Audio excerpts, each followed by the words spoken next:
বিক্রমপুরের বিখ্যাত বউয়া ভাতের আয়োজন চলতেছে রাতের খাবারের জন্য। বউয়া ভাতের সাথে ভর্তা হবে না তা কি হয়? আজকে ভর্তার আইটেম ছিল কালো জিরা ভর্তা প্লাস চাপা শুটকির ভর্তা। বউয়া ভাতের সাথে তো ভর্তা আইটেম হলে অনেক বেশি মজা হয়। ভর্তা আইটেমের জন্য পেঁয়াজ রসুন লালচে করে ভেজে নিছি, তারপর 2-3টা শুকনো মরিচ, 2-3টা কাঁচা মরিচ, ফ্লেভারের জন্য ধনিয়া পাতা তো আছেই, সবগুলা আলাদা আলাদা করে বেটে নিব ভর্তার জন্য শিলপাটাতে। তো ভর্তাটা শিলপাটাই হলেই সবচেয়ে ভালো হয়। আর এইখানে বউয়া ভাতের জন্য আমি বসিয়ে দিলাম প্যানের মধ্যে দিয়ে দিছি 1 কাপের মতো পেঁয়াজ।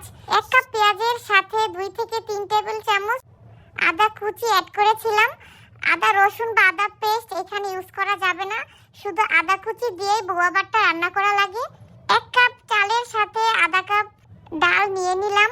চাল ডালের সমপরিমাণ আলু নিয়ে নিলাম। বউয়া ভাতের মধ্যে আলুর পরিমাণটা বেশি দিলেই সবচেয়ে মজা হয়, মানে চাল আর ডাল যে পরিমাণ নেবেন আলুর পরিমাণটা ততটুকুই নেওয়া লাগবে, তাহলেই ফ্লেভারটা অনেক দারুণ আসে, প্লাস খেতেও খুবই মজা হয়। বিখ্যাত এই বউয়া ভাতের মধ্যে সবচেয়ে মেন উপকরণ হচ্ছে শুকনা মরিচ। তো শুকনা মরিচটা আমি ফাঁকি করে নিলাম ব্লেন্ডারে, তারপরে এই তো ভরে 1 চামচ দিয়ে দিলাম। জালের পরিমাণটা আপনারা নিজেদের স্বাদ অনুযায়ী দেবেন। আমি যেহেতু জাল কম খাই সেজন্য মোটামুটি জালের ব্যালেন্সটা রাখার চেষ্টা করি।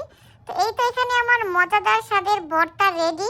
শিলপাটার ভর্তার মজাই আলাদা। গরম গরম বউয়া এখন পরিবেশন করব খাওয়ার জন্য। তো বউয়াটা সবসময় গরম গরম খেতেই মজা।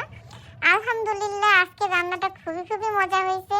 নামানোর আগে একটু ধনিয়া পাতাও ছিটিয়ে দিয়েছিলাম বউয়া ভাতে ফ্লেভারের জন্য। সবকিছু মিলিয়ে আলহামদুলিল্লাহ আপনারা বাসায় ট্রাই করতে পারেন শর্টকাট ওয়েতে বউয়া ভাত রান্না করে। আমার তো গাইস খুবই পছন্দের খাবার। শীতের রাতে দোয়া ওঠা বউয়া ভাত খাওয়ার মজাই আলাদা। আপনারাও ট্রাই করে দেখতে পারেন। আল্লাহ হাফেজ।